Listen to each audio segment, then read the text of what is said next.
আসসালামু আলাইকুম, welcome to my cooking channel Shahrin's cooking artistry. আজকে আমি আপনাদের মাঝে নিয়ে এসেছি মিষ্টি আলু দিয়ে অসাধারণ স্বাদের কালো জাম রেসিপি। যদিও মিষ্টিটাকে আমি খুব একটা কালো করে ভাজিনি, কিন্তু এরপরেও এটাকে ল্যাংচাও বলা যায় অথবা কালো জামও বলা যায়। এত সফট এবং ইয়াম্মি এই রেসিপিটি অবশ্যই আপনারা একবার ট্রাই করবেন।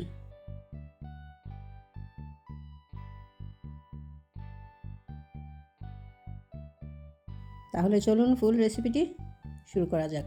এখানে আমি 1 লিটার দুধের ছানা নিয়েছি। এই ছানাটাকে আমি ভালো করে মথে নেব এবং হাতের তালু দিয়ে মথতে হবে। ছানা যদি ভালো করে মথা না হয় তাহলে মিষ্টি কিন্তু ফেটে যাওয়ার চান্স থাকে। 1 লিটার দুধের ছানা খুবই কম হয়েছে, তাই আমি আরও 2 লিটার দুধের ছানা কেটে নিয়েছি। ছানা কাটার নিয়ম হলো দুধটা ভালো করে গরম হওয়ার পরে একটা উতরানো আসার সাথে সাথেই ভিনেগার অ্যাড করে দিতে হবে এবং আস্তে করে একটা নাড়া দেওয়ার সাথে সাথেই দেখা যাবে দুধটা ছানা কেটে গেছে। এরপরে একটা পাতলা কাপড়ের মধ্যে ছেঁকে ভালো করে ধুয়ে নিতে হবে।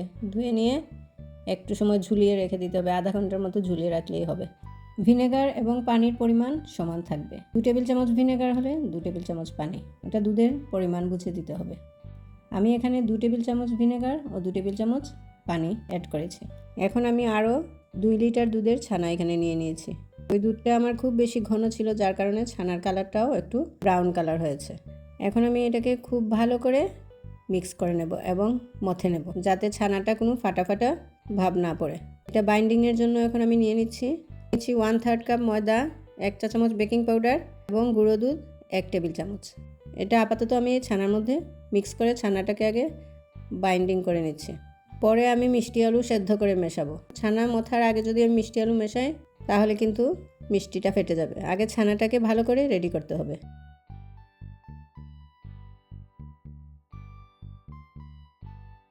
এর মধ্যে দিয়ে দিলাম একটা ডিমের কুসুম ও 1 টেবিল চামচ ঘি।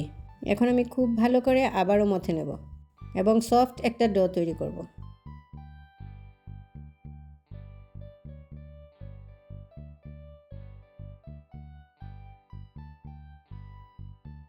এখানে আমি 2টো বড় বড় মিষ্টি আলু সেদ্ধ করে নিয়েছি।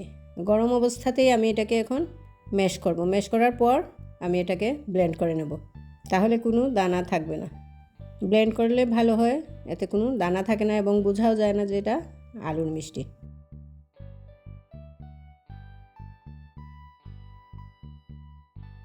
মিষ্টি আলু ব্লেন্ড করে নিয়েছি, এখন ছানার সাথে মিক্স করে দিচ্ছি। খুব ভালো করে মিক্স করে নেব।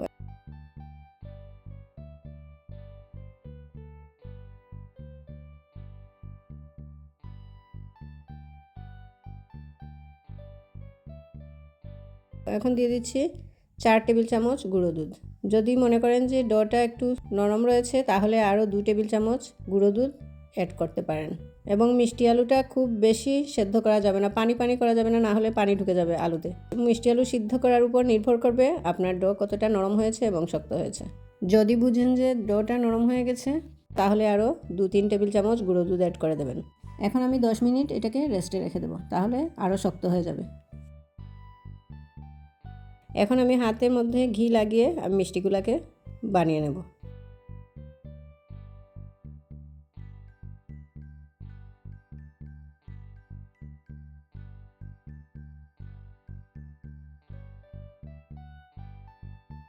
আমার মিষ্টিগুলো বানানো হয়ে গেছে। এখন আমি সিরাপ তৈরি করব। সিরাপের জন্য এখানে নিয়ে নিলাম 2 কাপ চিনি এবং 2 কাপ পানি। আর একটা দারচিনি ও 2টো এলাচ দিয়ে দিলাম। চিনি না গলা পর্যন্ত আমি এটাকে নাড়তে থাকব।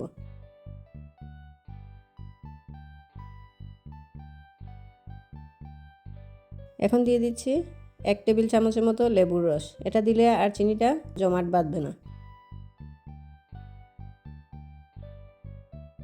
এখন নিয়ে নিচ্ছি পরিমাণ মতো তেল, এবং তেলটা এমনভাবে হবে ডুবো তেলে মিষ্টিগুলো ভাজতে হবে।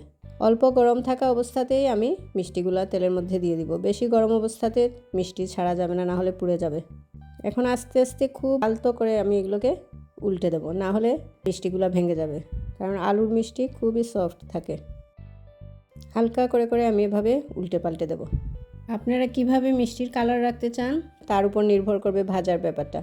আমি একটু লালচে করে ভাজবো, যার কারণে আমি একটু পরেই উঠিয়ে নেব। যদি আপনারা কালো করতে চান তাহলে আর একটু ডিপলি ফ্রাই করতে হবে। আমি এই কালারই রাখবো, তাই আমি এখন এটাকে নামিয়ে নেব।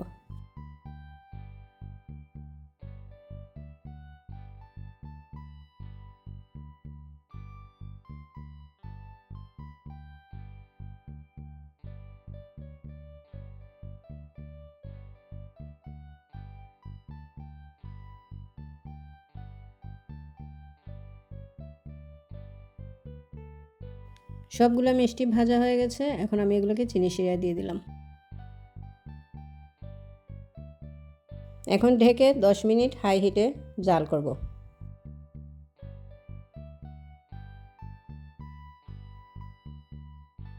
ঢাকনাটা একটু উঠিয়ে দেবো যাতে শিরাটা উতলে না পড়ে। হালকা করে আমি এভাবে নেড়ে মিষ্টিগুলোকে উল্টে পাল্টে দেবো।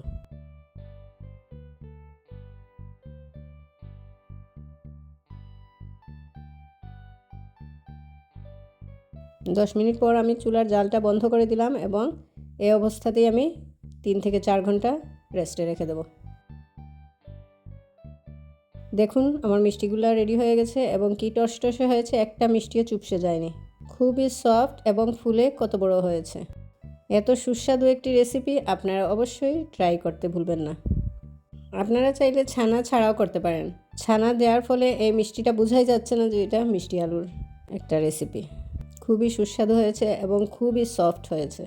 রেসিপিটি যদি ভালো লেগে থাকে তাহলে ইউটিউব থেকে যারা দেখছেন তারা একটা লাইক, কমেন্ট ও সাবস্ক্রাইব করে আমার সাথে থাকবেন। আর ফেসবুক থেকে যারা দেখছেন তারা একটা লাইক, ফলো ও কমেন্ট করে আমার সাথে থাকবেন।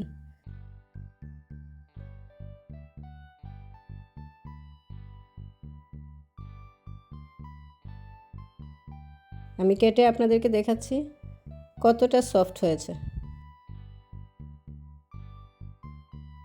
পরবর্তী রেসিপি দেখার আমন্ত্রণ রইল।